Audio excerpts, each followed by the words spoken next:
All right. I like to start again because I meet with you guys once a week, and I know a lot of members are on here, but I like to rewind where we left off, and then get caught up here. Okay. Again, we continuously have talked about this environment as a whole, how difficult it is, no matter how much you hear on Twitter of how much money everybody's making, both long and short. Extremely difficult environment, all right? And I think a lot of light bulbs went off for especially a lot of us Steamroom members who follow that Charlie McElliott crowd, and a lot on the pro side who trade in similar ways than we do. In the last interview on Bloomberg, if you guys remember, we spoke about, he talked about he knows a lot of guys who, for the first time, trade equity traders in this game,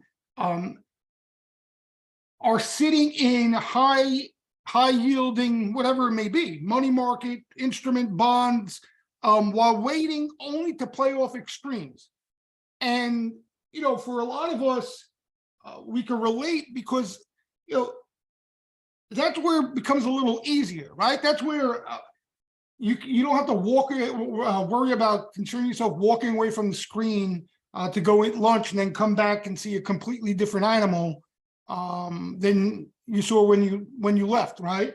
So it just, again, that interview on Bloomberg, a lot of light bulbs went off for me anyway, to tell you that a lot of the pros, right, a lot of the seasoned professionals in this game are doing that for a reason, right? They want to stay out of the mess, the in-between, okay? And for us who are degenerates, and we all know who we are out there, I don't have to point anybody out, I'm including myself. Obviously, it's not easy for us to just sit, watch this market on a day-to-day basis and do nothing, but we want to limit ourselves to as little pain as possible if we're wrong, while waiting for those better setups. I mean, plain and simple, right? So it's kind of biding our time, right? Keeping us occupied. We try to make money, right? If we do, it's fantastic, but we're not trying to break the bank, getting rich, and we certainly don't want to knock ourselves out of the game. In the middle, right? In the meat and fat where everybody is pulling on both sides aggressively. And that's kind of where we've been at for a while since we started rolling over here, okay? And if you remember last Thursday on this webinar, we were talking about how because of the initial selling, right, off this pull, okay, we were lining up to see something, and good, I have them marked off here from the last time, right? You remember we were looking at these, I think SPX we were looking at. Oh, I don't have them. Oh, there they are, right? So we were looking for something similar to what we've seen throughout this bear market, where when traders get a little too excited on one side, right? So again, just to refresh everybody's memory from last week and the week prior, what was happening, because the market finally topped out here and saw some weakness, okay? And by the time we were approaching, right, at this time here, down at this level, everybody was talking about the CTA exposure being so lopsided, right? So a lot of the things that the people who pay attention to that stuff were more concerned about over here and early. Now you had everybody talking about it, right? Everybody talking about how that CTA positioning was so offside, okay? And again, that was bearish, right? That's a lot of supply to hit the market, and you don't want to be, obviously, the last thing you want to be is long in that scenario, okay? But what we were talking about is that, we've had that play out in a sense over the short term, okay? And what we would look to try to catch is a extremely tactical snapback squeeze, kind of just to keep the Johnny-come-lately traders, keep them in check, and punch them upside the head, right? And again, we were, and it's important to stress, you're not looking for too many bullish signs there, because it's not something bullish, right? We're not talking about a setup off extreme positioning as you are here or anywhere, right? We were talking about just on a short-term basis, traders getting a little too excited on one side, and you could see, especially throughout the bear market, that's how they keep a lot of the bears in check. You get these, sometimes they last one day and the squeeze could be significant or feel even more significant. Sometimes it'll last a couple days, right? Like here lasted what, 1, 2, 3 days and then stuck up there before rollover. And then sometimes you get this, bink, bink, bink, and then totally unwound, right? Here, down here, bink, bink, totally unwound. So that's kind of exactly, I mean, literally to a T of how this played out. You can see, right? You get the bink, bink, bink, and then it's almost like it never happened. All right. So that's where we are currently now. Okay. You had traders here get a little too excited on the bear side. This was a snapback squeeze just to keep them level headed and not make the downside money easy. And then it's par for the course again. Okay. So what we're looking for now, okay, and it takes time, especially when you get these squeezes, because this kind of reset sentiment. We're waiting for exactly what Mick Elliott was pointing out, okay, on that Bloomberg interview. We're looking for some of the, what we're seeing, this bearish noise, news, price action to start to weigh on a lot of the bullish positioning that took effect here, okay? Because if you remember, we went from a point here where everybody was bearish, nobody was long, okay? If they weren't short, they for shit sure weren't long. It felt like the Fed was going to break something imminently, okay? And then you finally, you get the momentum going the other way, and you could get, you know, something that has some lasting power where the lows hold. I got to start erasing some of this stuff, you know, where the lows at least hold, and you get some dips to play off of, and you get some bullish momentum that can last for a few weeks, months, etc. Okay. In the interim now, while we're looking for that, the most we're going to look for are these little squeezes like this. Okay. And if you remember, like I was getting the question, you know, do you look to hold it overnight, a trade like that? And that's the tough part, right? I'll give you an example. Look at today, for example, and we'll definitely want to talk about today because fascinating day, especially in the banks, right?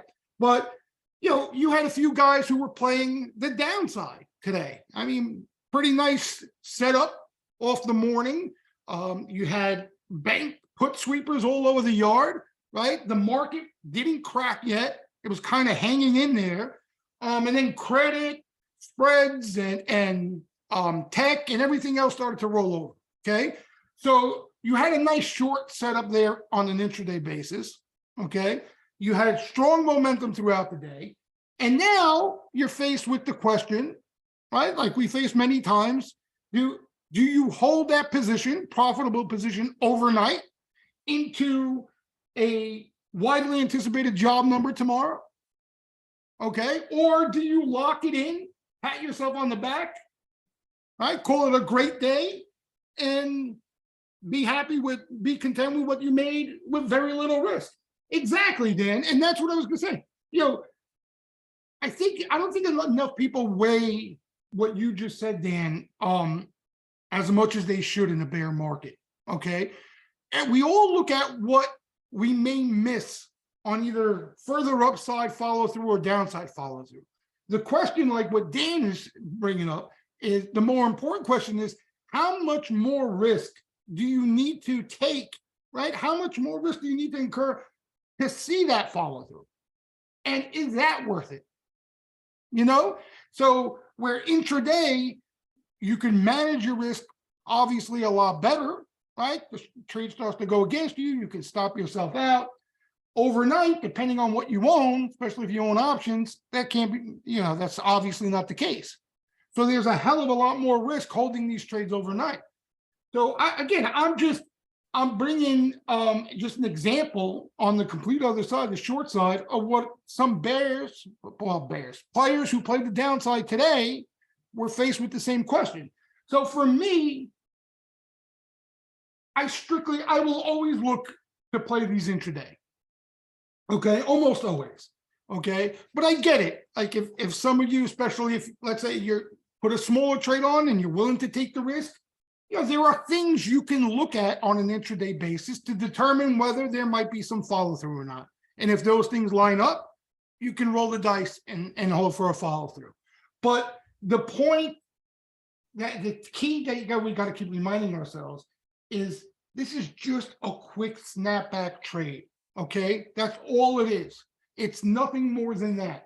Because then once it's gone, you know, everything that we were looking for to line that trade up is a wash. It's no longer there, right? Because think about what went on here.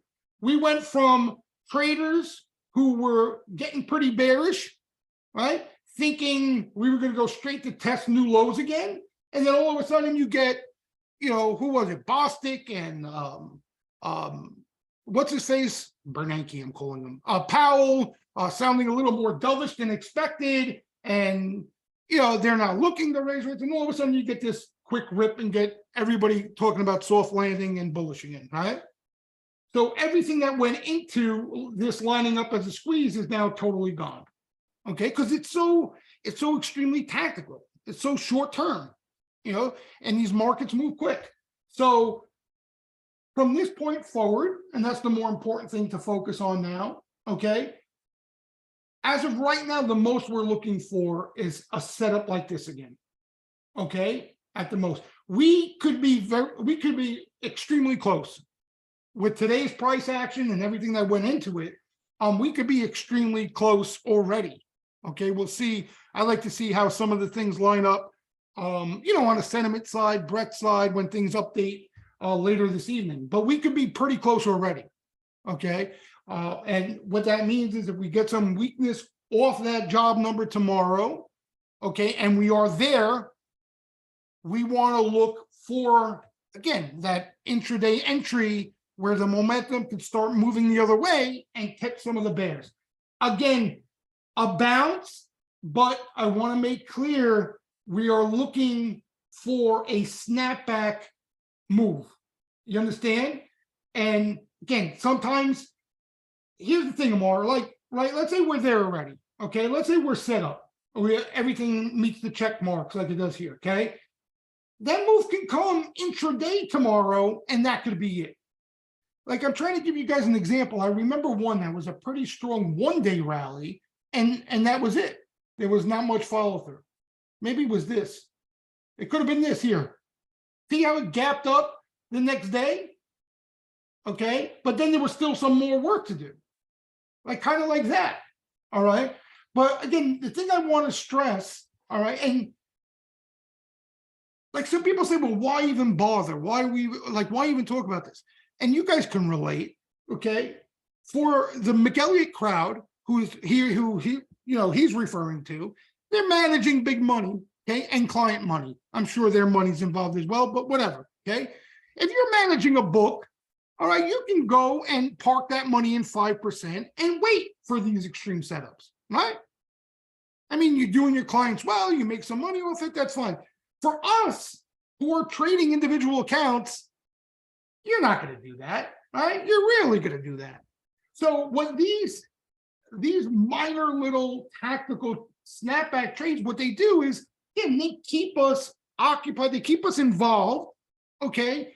And if you get a little lucky with it and catch it right, it can be extremely rewarding, right? But the point I want to make is the last thing you want to do is catch one of these, okay, and size up, and all of a sudden your heart changes because you see something different and you're thinking or expecting something more. Okay, you're looking to take what the market possibly gives you, and I think Dan hit the nail on the head, with as little as risk as possible. That's the key. As little as risk as possible. Because again, our goal out of this, for us to, again, for me and whoever follows this stuff as closely as I do, for us to have any confidence of playing at the index level for a sustained move. And what I mean sustained move, again, you don't know if these snapback rallies are going to last a day, 2 days, or the same day, right? That's the problem with them. Okay. So when you want to catch one of these reversals, you want to be able to say, all right, at least this low should hold for multiple days, weeks, right? And that allows you to be a little more patient or roll positions, right? And to try to catch a larger move. Okay. Here, if you roll, by the time you roll, the thing's reversing on you already, right? It's almost not even worth it. So these are strictly tactical trades, and that's it, right? While we're waiting for that sweet spot, as I like to call it, setup. Okay. And that sweet spot setup, you guys all, we look at this stuff religiously. Okay. It all comes down to, I mean, the majority of it positioning. Okay. And then once the match gets lit, for that positioning to get squeezed and work in the other direction. Right. So it takes time to set up. So that's where we're at. Okay. I wish, we're close. No matter what, we're really close to a setup like this again. All right. So for some of you who are not members, what I would suggest is on an intraday basis, look for some constructive signs to tell you where we're close to a reversal. In other words, sellers, they try to sell it and they can't push it any lower. You start to see outperformance breadth-wise, name-wise. Okay, you start to see things turning green when they should be red. Right, those are the things. Some of the signals out there that you'll see before that reversal or as that reversal comes, and then you'll see the markets follow. Right, credit again. Some of the credit markets, you can keep an eye there to see if they're outperforming and holding up better. Stuff like that. All right. If for those of you members, where we're keeping an eye, obviously, in detail onto all that stuff. Right. On top of that, sweeper activity lighten the match, and then the intraday squeeze should hold. That's the difference. Okay. The intraday squeeze should hold. Where you see, like we had an intraday squeeze. When was it? Yesterday. Was it yesterday? Yeah, yesterday, and it faded. Like they just evaporate, they disappear intraday. Okay, the next real squeeze here should hold, should hold for at least that day, and if not, see some follow through the following day, exactly like these prior examples. All right. So again, that's on. Oh, this sun is right in my eyes. I can't see it. So that's on the extreme tactical basis. All right. Here's some of the stuff that we're waiting on that really just is not there yet and is going to take time. What? Oh, Twitter, I think something's up. Twitter's in la la land. Sometimes I post stuff, I don't see the pictures, I see the writing. Other times I see the writing, I don't see the pictures. I don't know what's going on with this thing.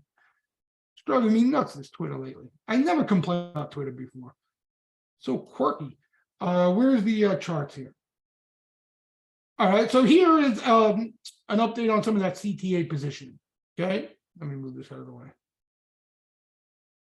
I can't move this out of the way. I'm going to end up Xing you guys out. Hold on.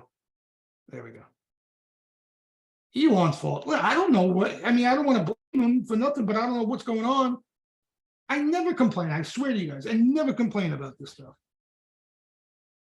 But it's just been annoying. All right, so here, okay, this was the into the October lows, right? So this is S&P for those of you who are not familiar with this chart. Then you got the green area shade, that's CTA positioning. Okay, so when you get down, in these neck of the woods, obviously you have more ammo behind a squeeze, right? It makes sense.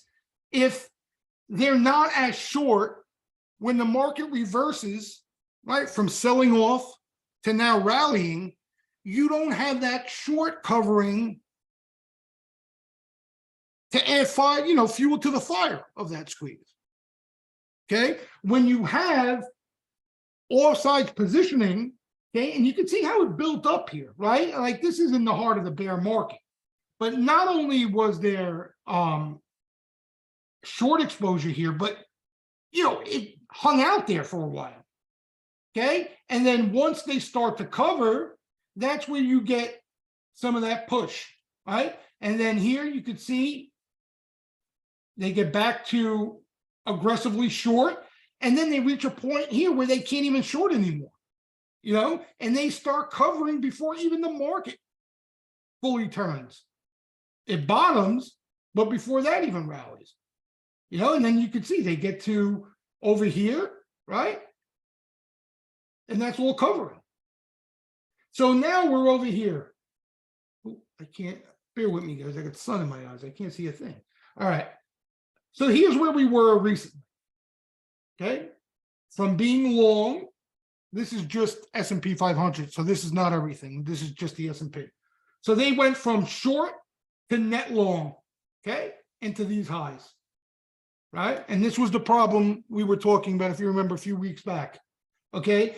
Because of the macro backdrop, they weren't going to get any longer than this exposure-wise, okay? So they were done buying, and then if the market starts to show some weakness, they would become sellers, and that's exactly what happened, okay? So then they went from long to net short, right? And then I don't know if you guys can make out there what happened. Here was that tactical snapback rally, what we were looking for, and look what happened. Short to long, and now they're getting short again. I always complain, right? I think I complain a lot. I don't even realize it. I'm a big complainer. So that sweet spot setup, we're nowhere near that, right? I mean, you can see we need this to at least, we need it to build up. If not, the market, get a little rowdy, and it gets there pretty fast. This doesn't include today's action. No, this does not include today's action. You see this in this type of bear market, Robert. You can see the CTA exposure whipsaw pretty often, but it depends on the market. It depends on the market. Where they make their money. Like, believe it or not, they made decent money here. Okay, the bull market, off the COVID lows, they killed it. They got long, okay? We had the COVID crash. They got short into the COVID crash. And then once the market bottomed and turned, and VIX started rolling over and credit starts improving, all the factors at play that they pay attention to, whatever it may be, right? They're systematic. There's no emotion or thought involved. There's not some human being trying to handicap like we're trying to do. They're very systematic. So example, like the COVID lows, once that market turned and things started to improve, they just got long in a pretty aggressive way and stayed long. So think about if you stayed long coming out off that COVID crash and remained long, for pretty much that whole entire bull market. There were small intervals where they got, they unwind some of that exposure into pullbacks, and then boom, got long again. So what I'm getting at is, in trending markets, they kill it. You know what I mean? They absolutely kill it. And I think I gave you guys, somebody brought up a great example. I forgot who it was. Somebody on Bloomberg who knows their shit. I forgot who it was. But anyway, what he thought that CTAs were possibly the best hedge you can put on in this market right now. Okay, because what are you hedging against? What are you worried about? You're worried about a trade going against you and staying that way for a while, right? That's what buries you. That's what you're protecting against. The way things are right now, used to be you could buy bonds. That was a great hedge. Obviously, that's not the case in inflationary times, right? The VIX, usually that's a great hedge. You got buried if you bought the VIX. Okay, so some people think that these CTAs are probably the best hedge right now, no matter what side you on in the market, because if the trade goes against you and trends that way, you're gonna kill it. Oh, I know who it was. The quant guy. We're not gonna think of his name. Don't even let me rack my mind.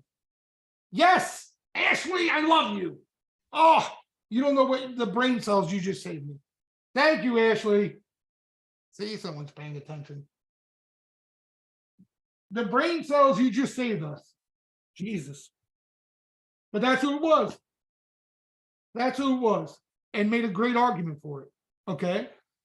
So yeah, to answer your question, when they get paid when they catch big trends, that's their goal.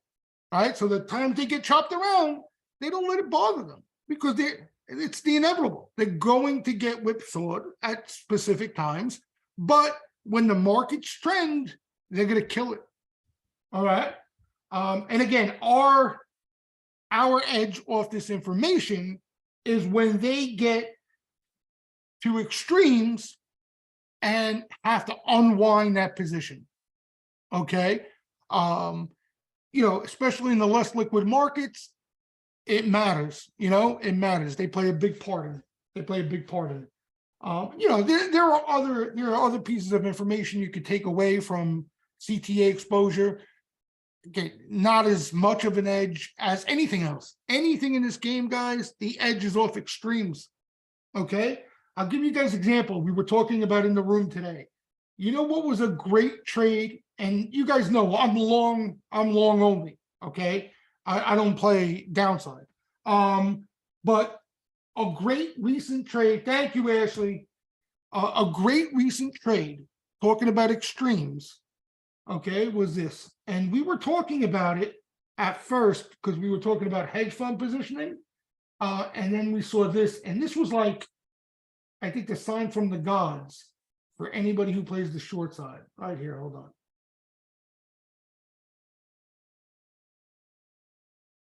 I'm not going to find it. Hold on. I hope I find it. I thought I was going to find it easier. Of course not. Oh. Survey. What is it? Yeah, it's too old now. All right.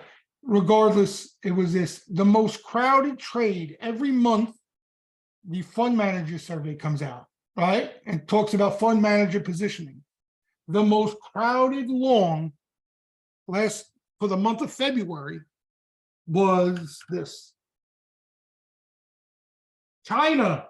Yep. It was China, just long China. Okay. And think about it, right? All the bullishness that went into it. Yeah, it's called the Bank of America Fund Manager Survey. It comes out once a month. Okay. And honestly, not the timing of these trades are not always impeccable as this one was. There have been so many that have been so well timed, but this one was incredible. I'll give you another one. This one, long dollar. Okay, that was a crowded trade. Look at this, literally into the highs, dead. Long commodities. Right after that, commodities. That was the highs they've seen. They haven't seen highs after that. What? Yeah, crude. Good call, Karen. Crude was on there too. Good call. I forgot about that. So, something to always pay attention to, especially for those of you who play the short side. There have been times, I think I mentioned it to you. The one trade that I saw that lasted a couple months, and it's not that it really continued higher significantly, but didn't really roll over. Was long tech. Long tech was on there for a good 2-3 months before it actually corrected. But other than that, even Bitcoin, long Bitcoin, that was the highs. Amazing. It really is amazing. Again, the reason I even brought that up was, again, just extreme positioning and crowding. It's, in my opinion, probably one of the sharpest edges you can have in this game. Now, you have to, it's always about risk management, right? You can't let that one trade that doesn't click bury you and bury the 9 prior that worked out well. You just can't let that happen. And I think, you see a lot of the post-COVID traders, or just, I don't want to take shots at this generation, but trust me, I have my list to take shots at them. But a lot of the new generation traders, as soon as they see a loser, they get turned off. You know what I mean? They run away and look for something else that may be unbeatable. But the name of the game is, you got to be able to survive the losers, and you win more than you lose. That's your edge. When you start looking for that crystal ball shit, you're finished. But you see that, right? A lot of people, they see something, even they go follow somebody on Twitter. As soon as they have a losing trade, they don't even want to hear from them again. Again, whether it be Mike Wilson or, I'll give you a perfect example, Kalanovich from JP Morgan. Do you know how many monster trades I've seen Kalanovich call? I'm talking about monster trades, okay? And obviously from those monster calls, his name got out there. The riffraff obviously get their hands on him, right? Now they're looking for Kalanovich's next call. And he called, if you remember earlier this year, he thought the market was done going down. But he did think that commodities and energy stocks were going to be the ones to hold up the market. That was his call. It didn't. Okay, the market continued to make new lows, right? So he was wrong on his overall call. And that's it. Now, like I see people, they ridicule him, like he's some Shushan guy or something, because he had a bad call. They forgot why they started following him, because his prior calls were money. But again, just giving you the example, they see a loser and they run in the other direction. But that's good for us. And that's good for whoever is going to make it in this game and hang around, because that's when I think you start to see the light in this game. All kidding aside, as corny as it may sound, that's when you see the light. You got to be able to survive losers. Yeah, I never knew that. He's literally a rocket scientist. Like, seriously.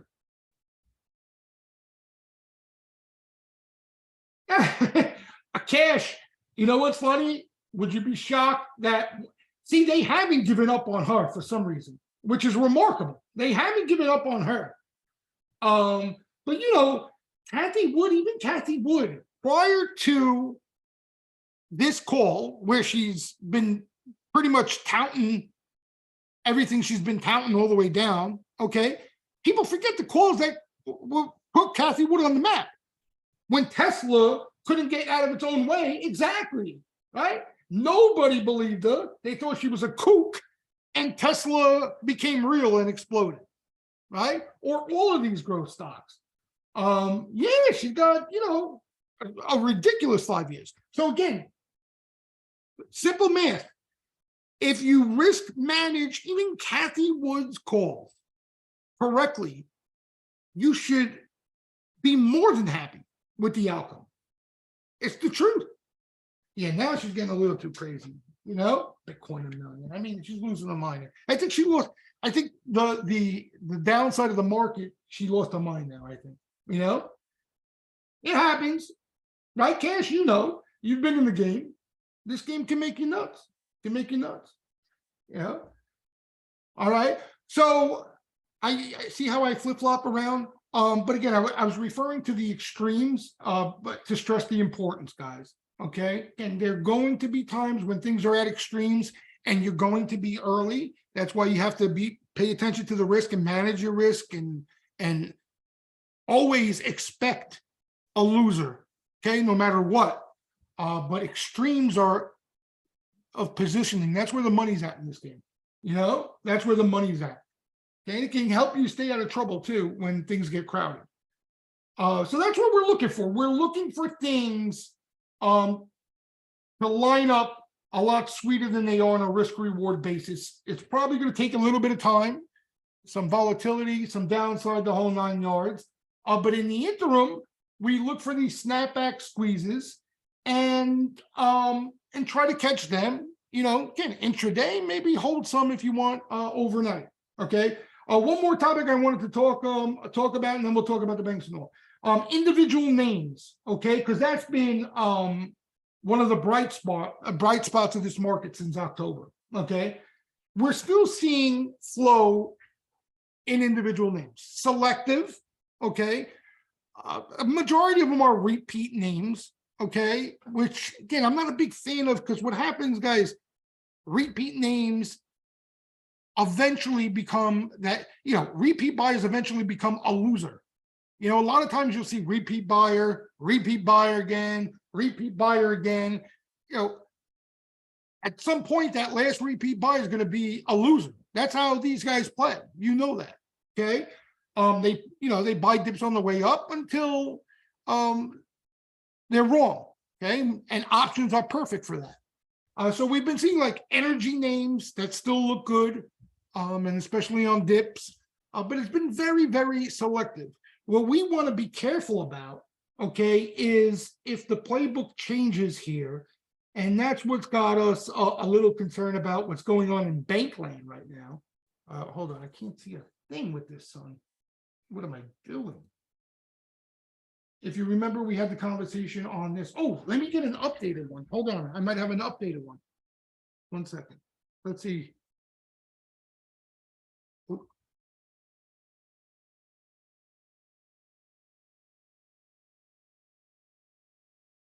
Is this updated? No. Dang it. I thought I'd get lucky. It probably is going to update any minute now. I'll try to get one as we're talking. Hold on, let me pull this up here for you guys.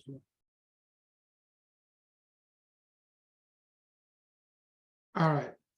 So here's an non-updated chart. If it updates, I'll post it, of credit default swaps. Okay, and this is what we want to keep an eye on here, especially with what's going on with the banks, because it can happen at any time. You know, this is not updated, right? No, I don't think so. All right, so this is credit default swaps, right? This is going to be one of the first signs where possibly the Fed or the market thinks the Fed has broken something, okay, or liquidity is freezing up, or there's a problem in the plumbing of the financial system, okay? You will see this, right? You'll see this, okay? And if we do start to see this here off of whatever's going on in banks, and again, I want to talk to you guys about it, because I'm being honest, I'm not familiar. I hear a lot of things of what's going on in banks. I'd like to hear your opinion. But if we see this happen, right, if we see this transpire off of what's going on in banks right now, because the action there today was ugly, okay, that whole playbook we've been using since the October lows goes back on the shelf. Okay, you do not want, I'm being serious, you do not want to buy dips, okay, in any names while this is doing this. Okay, you want to step aside, let this do its thing, and then once you see it's topping out, and then a lot of times you'll see sweepers start to pick their spots, okay? And here, I guarantee you the positioning will be sweet at an extreme, okay? That's when you want to start looking again, okay? You do not want to get in the middle of this. Why? One, when this happens, usually the algos take everything down with you. You get that high correlated sell-off, okay? No matter what it is, they sell everything. Okay, that's one. So now, if you think about our rationale for individual names this whole time, was that we can avoid relying on the market. Okay, if the market went down, they usually hold up better. If the market was flat, a lot of names were doing well. And if the market went up, they were doing even better. Okay. When you get that high correlated selling created off this, everything goes down. Okay. That's exactly what we were dealing with prior to October. Okay. Throughout the bear market. So we do not want to buy it. The other reason we don't want to buy into dips, if the Fed did break something, okay, if something breaks or if something freezes up out there that needs Fed action to take place, right? The Fed's got to do something about it. I'll give you an example. The UK gilt market, right? We just talked about that. Remember what happened in the bond market in the UK with pensions? Okay, that was the last time this occurred. All right. And then, like, without us even knowing, they stopped draining liquidity globally, central banks, and you even had Asia pumping liquidity into the system, right? We went over that. Okay. So if something breaks or something freezes up, like 2008, this thing went, if I show you a chart, you won't believe your eyes. So what I'm getting at is you're not going to know where it stops. It only stops when they take action. Here.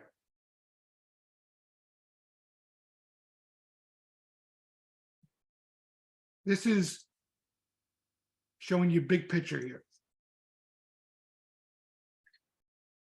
Okay, if you're Steamroom members, you know, the reason why I explain is because I think you might be interested in it. Okay, but if you're not and you just want to know the bottom line, I will obviously tell you and show you. Just pay attention to the notes when I put them out at night. Okay, but this is what it looked like in 2008. Okay, or even COVID. Okay, look at this. Look at this. See this? Okay, so now if you're buying dips into this as spreads are widening out, okay, you're buried alive. Exactly. Okay. You know, again, same thing here, right? If you were buying dips while they were widening out, while this was pushing higher, you got destroyed. Okay. COVID crash, right? Same thing. It's when they finally stop making highs and start to roll over where you'll see the market rebound. And that's, look, okay, this is where we're at now. Okay, this was into the October lows right there. Okay, no coincidence, guys. No coincidence. Right? No coincidence. If you start to see now this go like this, what do you think is going to happen? That's what's going to happen. You follow? So those are the two reasons why you don't want to buy into that. Okay, you want to wait. Again, let's say, for example, you have a position or two on, right? Or you're in something. You're likely, if you stop yourself, you get stopped out, you sit in cash and you wait. Okay, if you don't have any positions, you just wait. You just wait. Okay, and let it play out.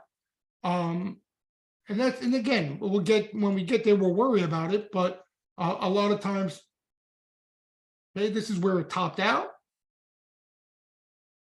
So literally right here, and you can see, right, the market, and put yourself back in that time. The market didn't just rip higher and everyone gets bullish again. Like, think about the bearish sentiment going into this, right? You're right at the lows again. Market's ready to roll over. And look what this does. Okay. And that's giving you a green light that those forces at play that are selling off everything are not at play anymore. So that's why, since this has occurred, we've had a green light, not the indexes, right? Because we don't know, this might just stay here. Okay. We don't know where it's going to end up, But this not making highs has given us a green light to play names, especially on dips, right? As long as this is doing this. If at any point this, even into this pullback, did this, we step aside.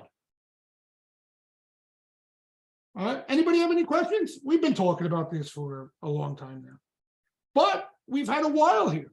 We've had a while. And again, I don't know if we're there yet. You know, let's see. We're going to, sooner or later, we're going to know sooner than later. Okay. Because again, if we see these things just start to accelerate to the upside here, we know we're there, right? But if we got chop or volatility and this thing is just languishing, playing dead here, we're likely this is just your run-of-the-mill selling, you know, that ends up being an opportunity, and we can look for names. Make sense?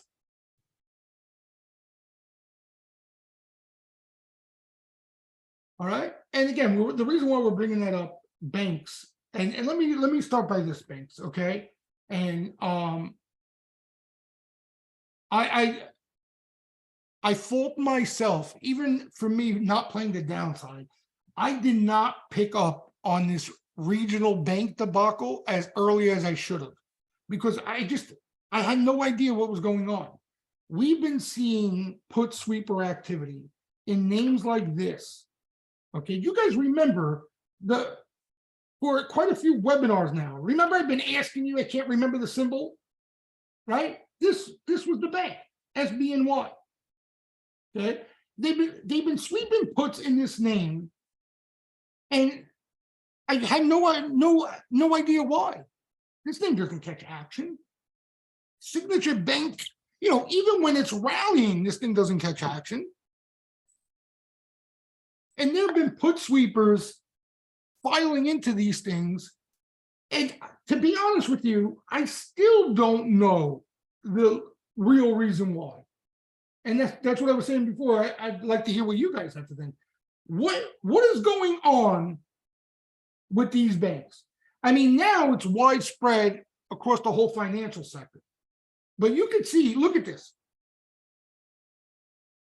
Right? This didn't just start. This has been going on. That's right. That's what I thought initially. But now you're telling me all of these banks?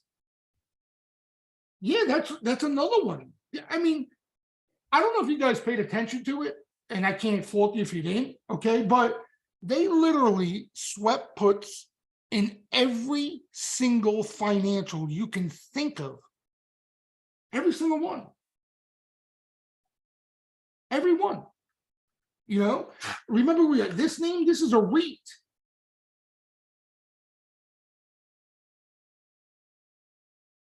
So it's just, it's crazy. And, you know, listen, if it's just in those names, right? Because again, while it was going on, especially early on, I had no idea. I thought, you know, maybe some hedging in these banks. These banks don't get played directionally, you know. And you know, I didn't think, similar to like SI, that they all had crypto or FTX exposure. You know, my brain didn't even go there. I didn't even think that was realistic. So now it's, I mean, did you see the action in this today? I mean, that's a mini crash. No? There have been, Dylan, other takes that I've heard. I've heard the inverted yield curve is a big problem. I heard other people talking about commercial real estate being a big problem. But we would have, if that was the case throughout, because again, this didn't just happen. This has been going on a while. Today it all came to a head. I mean, if it was commercial real estate, would we be seeing swaps do this?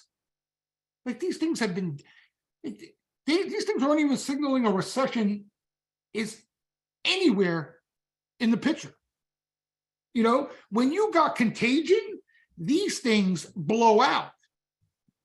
They blow out because, you know, what this is measuring, right, These are credit default swaps, right? So the higher the probability of these companies defaulting, that's where this will start pushing up, right? So if it was commercial real estate, you would see, in my opinion, you would see spreads and swaps start to widen out. Now, again, maybe that happens now because it's so widespread. But I really don't know. I'm being honest. I don't know what's behind all this. Also have the SEC asking CS to postpone quarterly. Right, you got the CS issue. Good call. That's another one. And did you guys, those of you who remember, saw that bank thing I posted from JP Morgan out of that conference early in the week? Supposedly, there was something really negative out of that.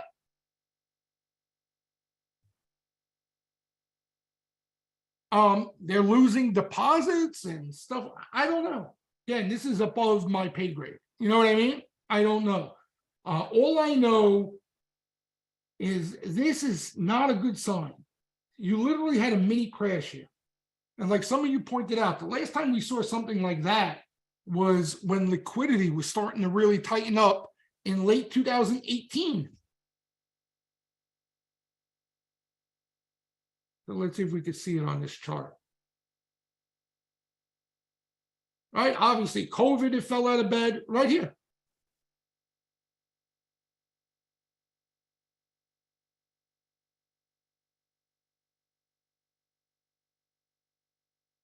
And it lasted for a while.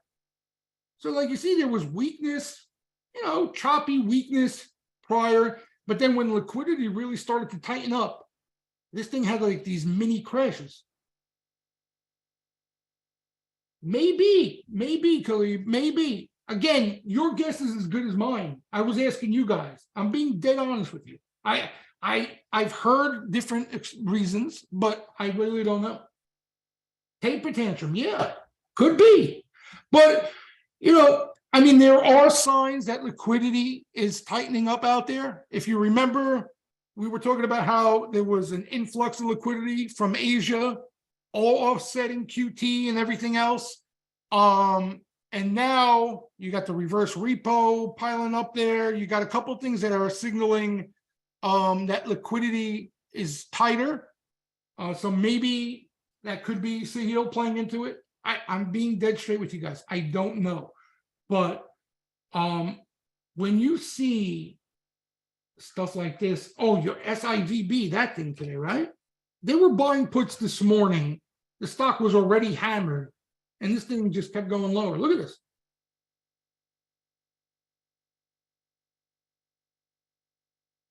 Craziness. So we'll see. We'll see how it plays out. Okay. Honestly, if it's anything that all the reasons we're discussing today and it's something to worry about, you're going to see this heat up quick. You're going to see this heat up quick. You're going to see this go pink, pink, pink. And again, that's going to be our cue to just chillax and wait. Because when it's done, it's going to set up a beauty. It's going to set up a beauty, but you got to let it play out. But yeah, I mean, maybe they're raising cash. I don't know what it is, but this, doesn't look good. If they were hitting REITs today, every REIT they hit. Founders Fund advises companies to withdraw funds. So that's what you got here. You got a run on these banks. That can't be good. Oh, it's on Bloomberg now. You got to run on these banks. They're going to lose deposits. That's crazy. Crazy. There were so many, right? This one? Remember this one? Oh, no. Wait. Yeah. Valley National. Like I see put sweepers in this. I'm like, what the hell's going on? You know what I mean? Valley National? Like who's sweeping puts in Valley National Bancorp? Whatever money you're putting into options in Valley National, right? There was no liquidity in those options. You're not getting that out unless something happens. You know what I mean? Like there's no exit. from Valley National puts unless something happens. And they're sweeping puts. Yeah, SLG, that today, there were so many of them. I never even knew this many exist, right? Look at this. BX, BK, it was crazy, crazy. I mean, and they hit the big ones, right? Like when you look at JP Morgan.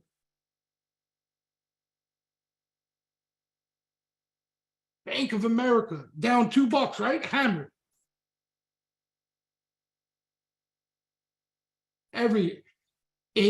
Today, it's just one day. But if you want to know what went on in 2008, think of weeks and months of this, where they were just finding every bank, everything that was financial, and tattooing it. They literally, everything you could consider a financial was hit today. I'll give you guys like almost like the hidden underbelly plays they were hitting. SoFi. This Affirm. You know, if something's going down in the financials, you think these things are done. Affirm's not surviving. You know what I mean? Dead. Dead. No shot. You know, so for those of you bears, I mean, if things heat up, you can get quick trades out of this. Honestly, intraday. Intraday. You don't even have to worry about holding overnight. These things can blow up intraday. Something to keep an eye on. And it's, again, it's sooner than later you're going to see it come to a head. You know what I mean? Yeah, that's Affirm. Like, again, that whole premise, like nobody ever thought of that, right? I mean, isn't that what credit cards do? You buy now, pay later. Like, what'd you think? You think you found some, you found gold here? You know, but in a boom, they won't even, right? Buy now, pay later, even later. These things are dead. You know, they're dead. Just they're difficult to sit short because you got to sit through this. You know, you got to try to hedge around it. The other one, there's another one. What's the other one? Caught a little put action today. Used to catch call buying too. I think it's with a U. Oh, the one, yeah.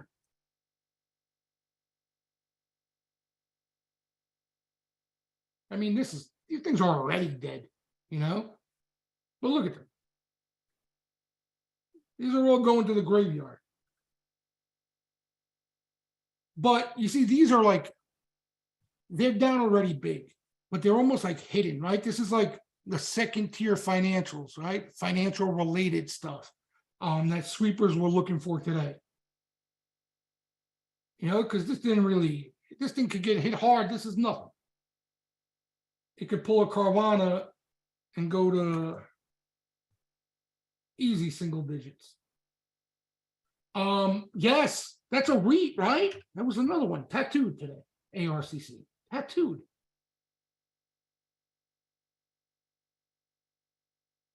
Yep, even First Republic, Schwab, everything, right? Actually, I think it was every single financial you can think of. I think it really was. Any financial related name you could think of. Everyone, TD, we were just looking at the CTA charts from them. Everyone.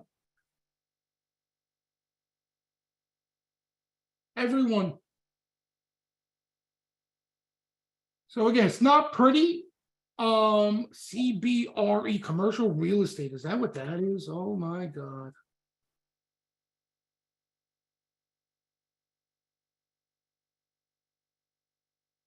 Ooh. Yep. Oh my God. Yeah. GE, funny, right? With Chano short and everything, this thing just keeps going higher. Amazing. But yeah, so that's the story. Okay, just we'll keep your eyes on. Again, you don't have to keep your eyes. I'm going to let you know if we start to see spreads widening out. I'll give you updates intraday, credit wise. Stick to stops if you want to just hang in there. But just, be smart. That's all. Be smart. And the key is just step aside, let it play out. Those of you who play both sides, try to make a little bit of money, especially intraday. You don't have to get too frisky on the downside. And just wait patiently, because if something's broken, something breaks, it always leads to a sweet spot. Even if it's just an intermediate term bounce, it always leads to a sweet spot. This is what we were talking about. Yeah. Yep. This stuff, and it sneaks up on you, it sneaks up on you. It definitely sneaks up on you. And when it's widespread like this, eventually it gets everything. I think, commodities got hit, rates got hit, right? So that the highly correlated sell-off that usually leads to a major extreme. That's generally what happens, but we'll keep an eye on it. What else? Was there anything else that I wanted to bring to your attention? I don't think there was anything else. Hedge funds are, again, still no man's land there. Interesting to where some of the money's been shifting, but not really, not much to take away from it as far as any actionable trade, especially if shit hits the fan in financials. We kind of just want to be patient and wait it out, sort of thing. And as far as flow today, believe it or not, there was some decent betting out there. Here, like we've been talking about these names for a little bit now. This Valero, an energy name. All right, so you see what's like, you're still stuck in this consolidation here.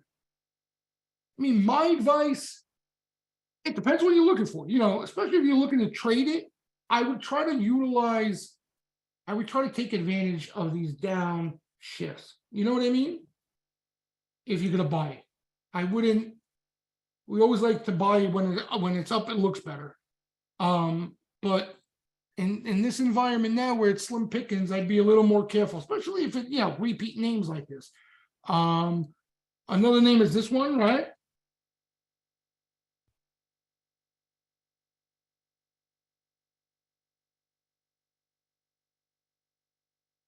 It still looks good, but if you get a scenario where spreads start to widen out a bit and you get a highly correlated sell-off, they're probably going to sell it. I'm sure they're going to sell it. I have a question about your daily screen. What is the second screen? Oh, this you're talking about. This? Are you talking about the oscillator? Yeah, it's this. What I did was this. See what I mean? It's SPX's oscillator, but I blew it up so you could see it.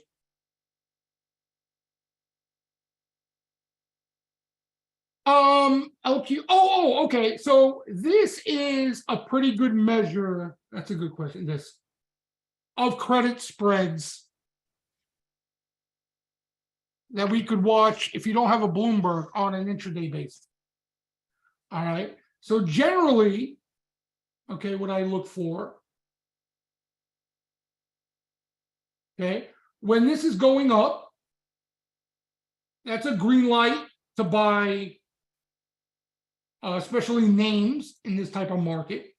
Okay, but when it's going down, that's a good time to just step aside. That, again, that additional force where you get algo selling across the board. All right, so like you see certain days like today where I point out this. Okay, when this is doing this, it's really difficult to make money in anything, especially the indexes. Right? When you see that, very rarely are you going to see the indexes do this. So it's kind of a background picture of the environment out there. Okay, and I'll give you a good example. Right? We saw this start to happen, even if you remember before that snapback squeeze we just saw. So the market was selling off, continued to sell off, and spreads were firming up.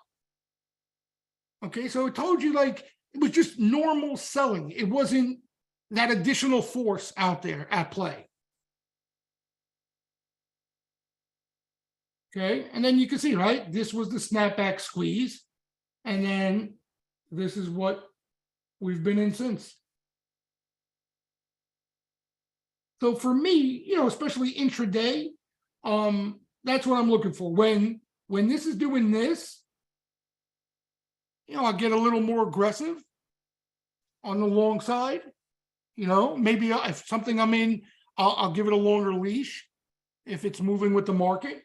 But if this is happening, like today, I'm not doing anything, or if you're bearish, you would stick to your downside plays. But I like in a bear market, I rarely, if ever, would get long, especially anything highly correlated to the indexes while this is going on, while this is heading lower. But that's what you want to look for. You don't want to get too tied into, sideways action and trying to get a read on that. Like sometimes you get this going sideways and the market's down a little bit, and you get reeled into trying to notice a divergence. It's not as effective. It's like when this is happening, you got green light, and when this is happening, you got a red light. Plain and simple. And what you'll notice when they are, again, it's usually in bear markets, when it correlates very effectively like this to, and you'll see like that will be the opposite of this.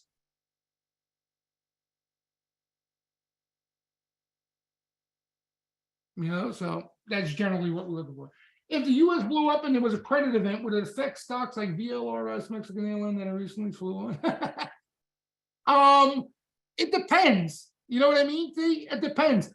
Probably if something blew up here, yes, especially over the short term, but they potentially could buy that. You know what I mean? It could end up being an opportunity there, especially these days where overseas, people are looking for opportunities in overseas stuff. But the problem is, if something blows up, like when these blow out, and that's what you mean by something blow up, when this is blowing out, it's almost impossible to find a hiding spot anywhere. The machines will sniff it out, and anything that's green. I'll give you an example. Like you saw today, and somebody in the room hit the nail on the head, and that's like me. I'm not playing the downside where it's like missed opportunity. But this morning we were talking about how some of the NASDAQ in tech was holding up and bucking the trend while the whole banking complex was falling apart at the seams. Put sweepers are whistling in, right? And, we're looking around. VIX is down. NASDAQ names are at their highs. Yeah, that's what initially I thought Patriot, but somebody in the room hit the nail. That was the opportunity. You know what I mean? If you were a bear. Like it couldn't last that way. Either the banks were going to find a bottom and stop bleeding, right? And we no more put action, right? And or this stopped falling apart, okay? Or it's going to spill over into everything else. And that's what it did. It spilled over into everything else. But Praveen brings up a good point. And I've noticed that. What I've noticed was every time a bank put sweeper came in, there was some short-term call buying in some of like the NASDAQ stuff. And it makes sense, right? It's almost like a pretty decent hedge, right? Where you can almost even maybe get lucky and get paid on both ends. Yep. And you saw it working out again the early part of the day, but you rarely see that aggressive of bearish behavior that we were seeing. I mean, he was aggressive, like you guys are pointing out in the banks, and it not spill over. not an important sector like that. I went against my usual style and played KRE, April puts. Hey, honestly, I can't blame you one bit on see today, you know me, right? The reason I don't play the downside is not because of there's not money to be made on the downside, is because of what it does to me psychologically and affects my long side. That's my problem.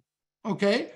But if you're playing intraday on a day like today, especially the whole entire afternoon, you will never hear an argument out of me that you were playing the downside. And another reason I play intraday and I play the equity, and I'm not shorting equity. I'm just not, it's not worth it. It's not worth it. It's not worth it for me.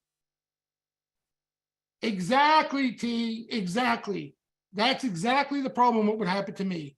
It builds up a bias and not only makes me bearish longer than I should be, okay, makes me even more cautious when I need to be bullish, right? Like think about the COVID lows we keep talking about.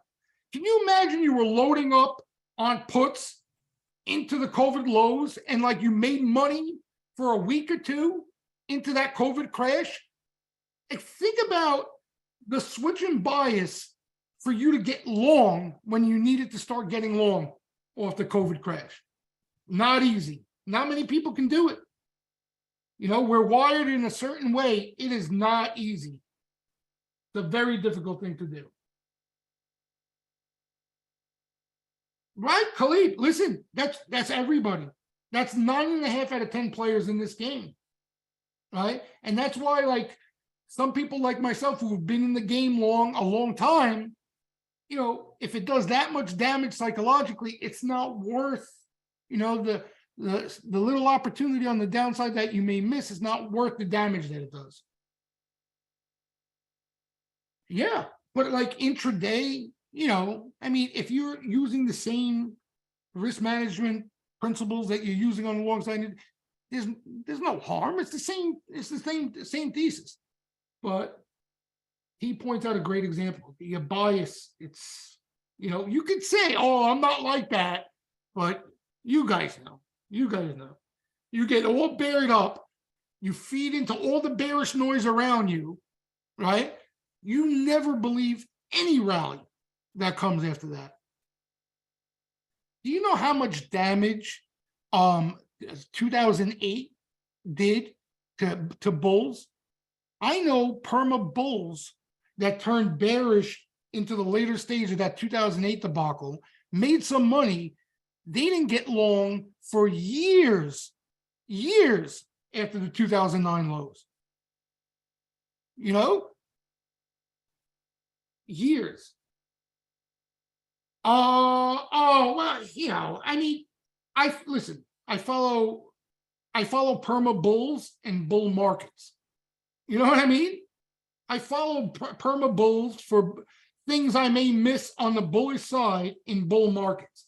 I am not going to follow, I'm not even going to pay attention to a perma bull in a bear market.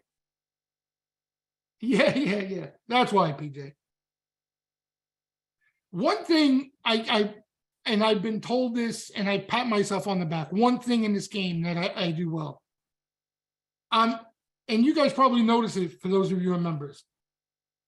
And I guess it's experience why, but I'm able to focus on what works at certain times, and when they don't, it's like I never looked at it. And you guys probably noticed that a lot with some of the stuff I'll bring to your attention in post. A good example, this, okay? In a bull market, you will never see me talk about this. Never.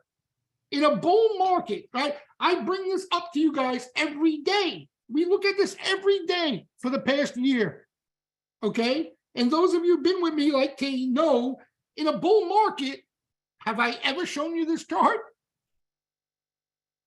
Not once. Not once. And you hear what I refer to it as, the playbook, right? It's like a playbook. If I see a 4-3 zone out there, I might look for passing plays. But if I see them in a dime package, I'm looking to run the ball. You like that analogy, huh? You football fans. You didn't think I had it in me. But that's exactly it, But honestly, and you guys know I'm not arrogant in any way. That's the one thing I can really give myself credit for. And that's from experience more than anything else. That just comes from experience. But that's why I recommend to all you, there's overkill with information, but that's how you learn a lot about this game. If you're closed-minded to everything, you're going to miss out on stuff that you never knew existed, and sometimes can make you see the light.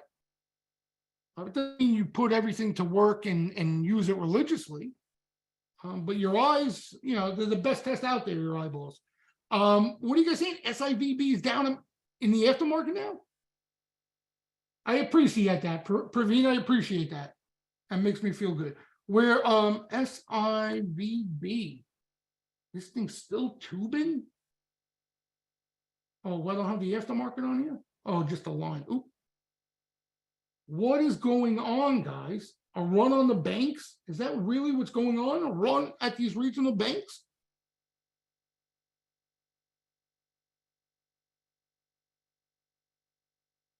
People in your family think I'm smart just by my voice.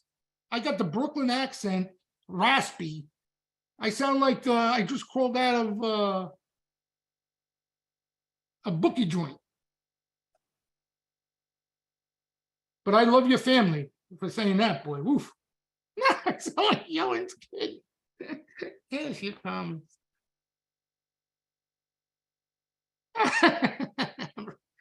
Stephen, how you answer so many questions and what you say. Oh, yeah? All right. I'll take all the compliments I can get. Listen to these guys. I sound like the guy who sold them a car. What a bad basket. I got that Brooklyn voice though, right? I can't shake that. You know what I wanted to do younger? I wanted to change my accent into an English accent. I was so sick of my Brooklyn accent.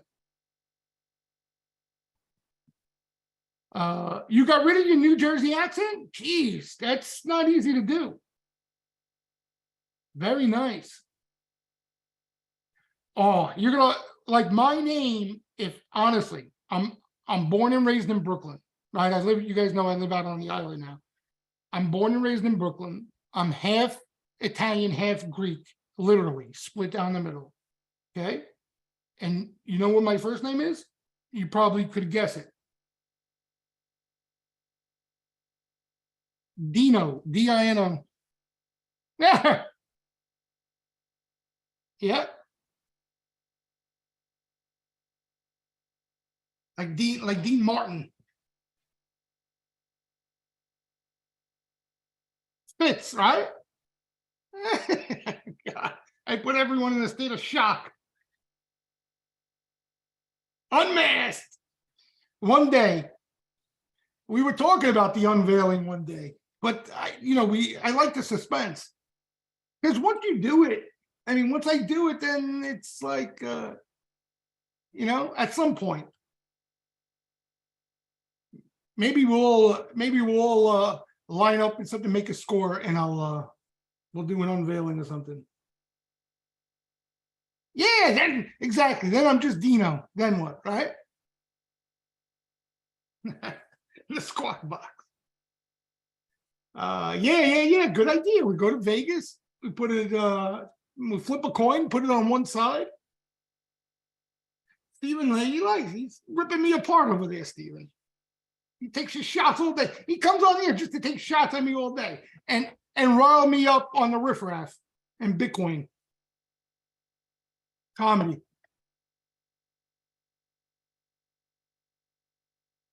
My previous Mark Panico, Italian. Yeah. You know, it's the Brooklyn. It's the, well, Italians in general, but me, it's the Brooklyn. It just, you know, street talk. You know what I mean? But I, unlike T, I couldn't shake it. I wanted to so bad at one time. I tried hard. So, you know, you got to pronounce all the R's. See, that's the thing. We don't pronounce R's, T, right?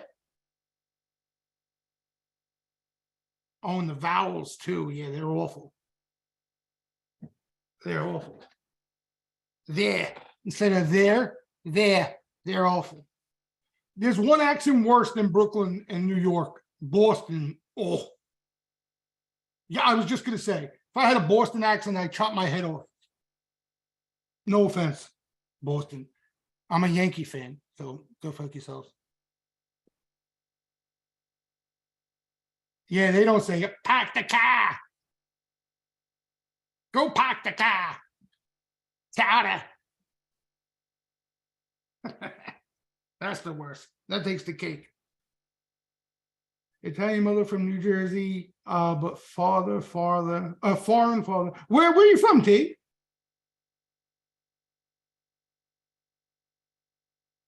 Wow, Scotland? Woo! That's awesome. Have you been there? Oh, wow. Yeah, I know Jersey well. I spent a good part of my life in Jersey, went to school in Jersey. What part of Jersey? Monmouth County. Stop it. I know that Monmouth Racetrack, I lived at for literally like 10 straight summers. Every day I went to Monmouth Racetrack. Oh, I love it. One of my favorite racetracks. I used to every summer be at the shores, Belmar, Seaside. I went to Rider University. That's over there. I know Jersey well. Yeah. I lived out there too when I got out of school. So I know Jersey well. I haven't been there in a while though. Now I'm on the other side. You know how I did 2020? I was good at exiting market at times, so it's like a re-enter market at the, you know, Praveen, that's honestly, if you could have one thing wrong that you need to work on, that's not the worst thing in the world. Usually it's the other way around. It was for me. For me, it was the complete opposite. You know, I never had a problem getting involved, especially early started bull markets, but I used to give it all back. It was the most frustrating thing ever. Like that could drive you nuts. No? That could drive you nuts.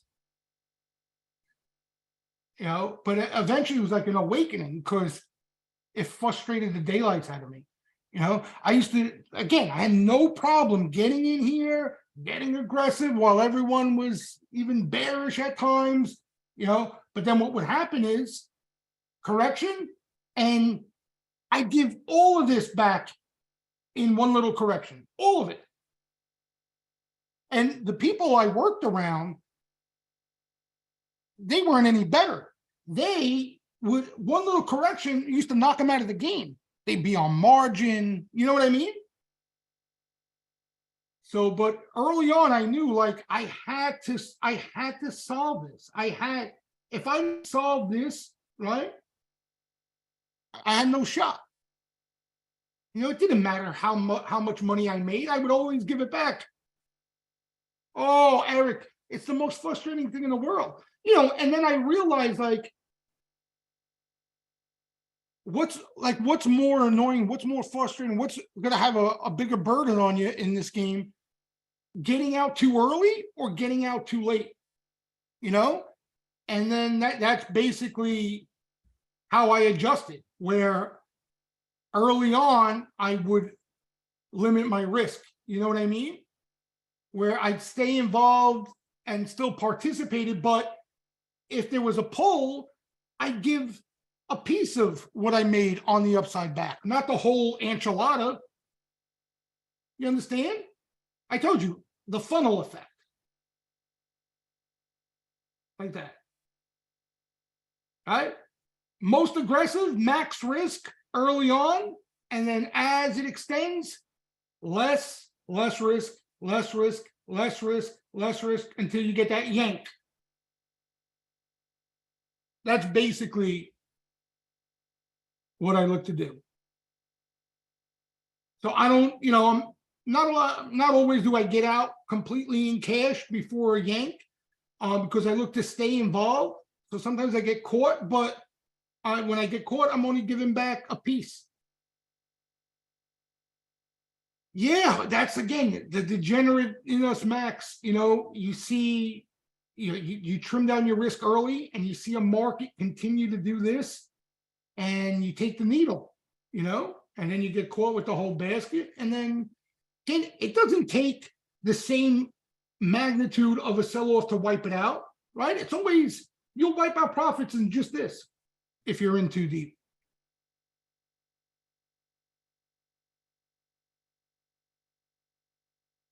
Yeah. I've been pretty good. I've been pretty good. Even here, again, I was really early here, really early. But if you guys remember, I wasn't doing much for a lot of this move. What was it? The summer, right? That was my last swing at all, was here.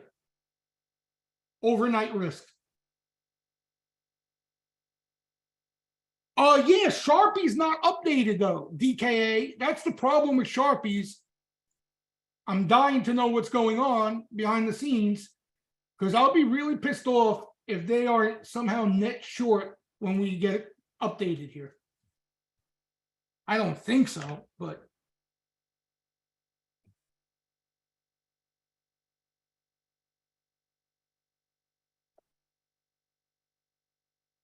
so this is the last update, but it's the beginning of February, DKA. So a month ago, over a month. This is Sharpie.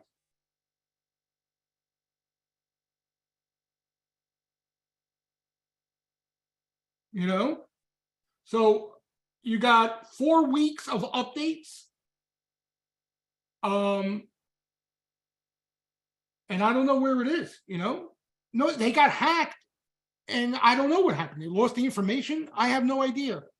I don't know why all of a sudden now they can give us a month and a half old information.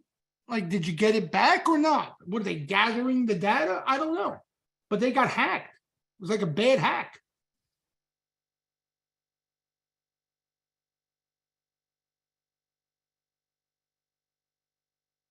Yeah, definitely, T. Definitely.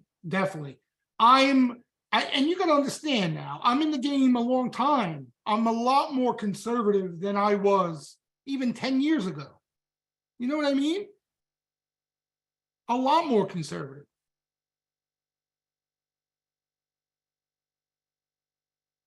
That's why, the approach I like to take with you guys is just, if the action's legit, I bring it to your attention. Whatever I see, I bring it to your attention. But you don't look to see what I do.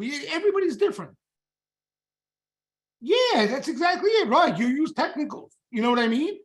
Again, if you have confidence and conviction, something else you've been using works, that's the beauty of it. You combine, Exactly. But DKA, that's the problem. I don't have up-to-date information. Like, there are people talking about all sorts of things at extremes. It's delayed data. I don't know if it's still there now. I'm hoping they catch up. But you've seen what they did here. They got aggressive here. All right, well, here's the zero line. So they covered shorts and got long. They started into these lows. And they've just been holding pretty tight since, on the long side. And you see here, right, that was one of the reasons a lot of us got really cautious early, right? This. It's no coincidence that was the last time I had any swing on. They started shorting into the highs. And look where they were max short, literally at the tippy top. And then that's what they do. As it comes down, then they start covering. and then they got long here.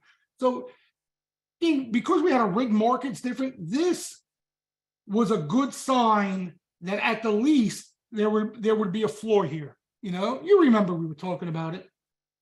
It was really tough to determine the upside because the Fed was rigging the game, but there was a lot that went into this bottom here that this should hold for a bit, and it has. We didn't have all our capitulation like we would like, but there was, there was a little panic into that bottom. Buffett's buying it with 6 different hands at Oxy. He's loading up. Right around here too. This is where he's been buying a lot, right? Yeah, forget it. You can't mirror guys like that, He's old. You can't mirror them. They got different time frame, guys, different time frames. Different time frames. Insider buying, 2 things that I like to look at now in this type of market. One, I like to look to see how much is on either side, right? Is there a lot of insider buying or selling, right? Again, it's not an instant reaction, but it's a leading indicator a lot of times. I'll give you an example. You guys remember talking about it. You guys were screaming about it. Remember all that tech selling into the highs? The market continued higher for a bit, but all those rat bastards, they all cashed out into the highs. You remember? The Microsoft CEO, the Bezos, software names, Musk. Oh my God, what he pulled off. Right, he had to sell.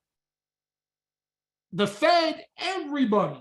Okay, so perfect example there. The market continued higher. It didn't stop going higher, but it was a leading indicator. And then again, it wasn't the same as exaggerated, but there was insider buying here in a pretty decent way. Actually, it might have been into the summer low, but either or, there was a good amount of insider buying. So again, it's like a lot of things. You can't buy, sell. It's not actionable immediately, but it's good information. It's good information to know about. Yeah, he skated. You're right, Russ. He skated quite a few things. Even the funding secured. Remember that whole thing? He almost hung himself quite a few times. He's a character. You better fix Twitter up. There's a lot of little quirks here. Yes. Banks. Which one on Banks, T? I know the semi-note. I read it last night. On Banks. Is that the one I posted today?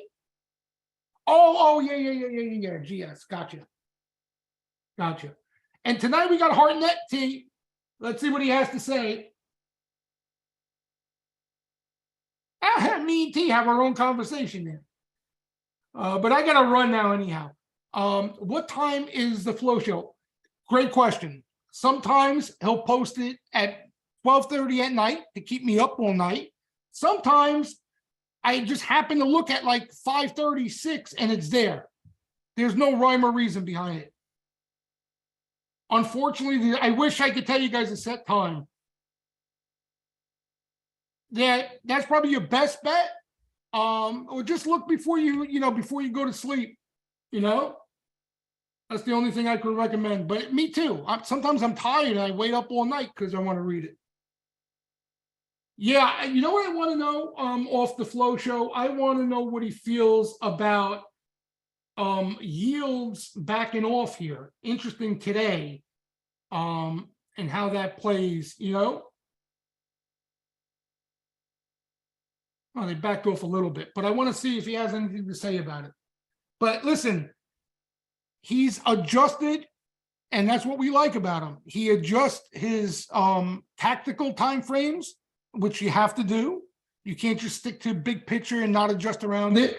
But he's been adamant that this only ends one way. It only ends one way. And that's in shambles. Yeah, exactly. Credit event.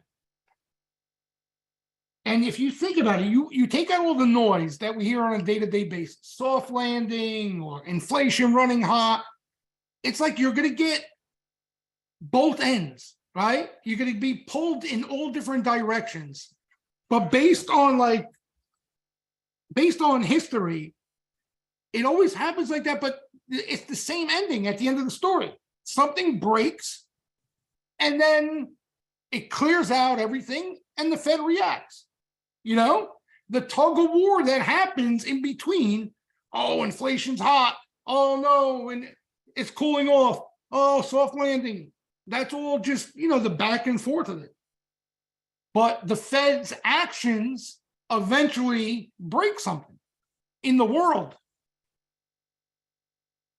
It doesn't have to happen here. Doesn't have to happen here. And even if the Fed doesn't break something, I told you guys, the things that come out of left field, okay, anything that happens because of the vulnerability of the economy and the markets, because of the tightening that's been done, you get some little exogenous event that happens, and that's it. Boop. Yes, he thinks the Fed will likely have to do YCC. He thinks basically what happens is because of the debt, and you got the debt ceiling and all that stuff, that it has to end with the Fed taking action and doing something about it. That the game plan that's out there, it's just not going to work.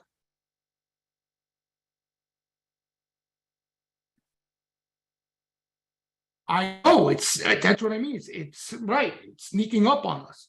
Very possible, T. Very possible. We'll see. And you see, HBN, that's another one. There's so many, Praveen. Like now you got the liquidity stuff really popping here. You see, look at Bitcoin. We're starting to see a lot of the stuff, the positive stuff on the liquidity spectrum. Exactly what Matt King said from Citi. Remember what he said? It can't. It's not going to stick. Oh, man. Didn't I do something like that? There it is. Okay, so even like little shit like this, right? This, wait, you can't see the before this. This was like on a downshift, which meant more liquidity coming into the market. Now you see this. And today, we got up to here. So again, all the stuff that was constructive throughout this rally is starting to crack little by little. Again, what it leads to, I have no idea. I have no crystal ball, but it's going to lead to at the least some extreme that we can play off of, and that's what that's what we've been waiting for, right? We've been day trading, we've been doing this, we've been buying puts, whatever you've been doing. We're waiting for a sweet spot here. We're waiting for a sweet spot. This thing was up today. Oh, it ended up, wow, it reversed. Very possible thing. Yep. I mean, do you guys see this? Like, this literally looks like, right? You see this? Boom, boom, and then yank. It looks like, exactly, look, right here. Boom, boom, and then look at the yank. Whoop. Just like it. There's just, what it tells you is there's still too many capable sellers. So as soon as you get negative news, they go right back to dumping that supply. Right? Where here, they couldn't do any damage. The selling was done. They all sold already. So that's what we're generally looking for here. That's what we're hoping we get to out of this. Something like that. All right, guys, I got to run. It's almost 6 o'clock here. All right, but tomorrow will be interesting. Big job number tomorrow. We got banks to watch no matter what. A lot going on. Credit spreads, default swaps, and we got the flow show tonight. Enough to entertain us. Always a pleasure, my friends. Enjoy the rest of the night. I'll see the majority of you mañana.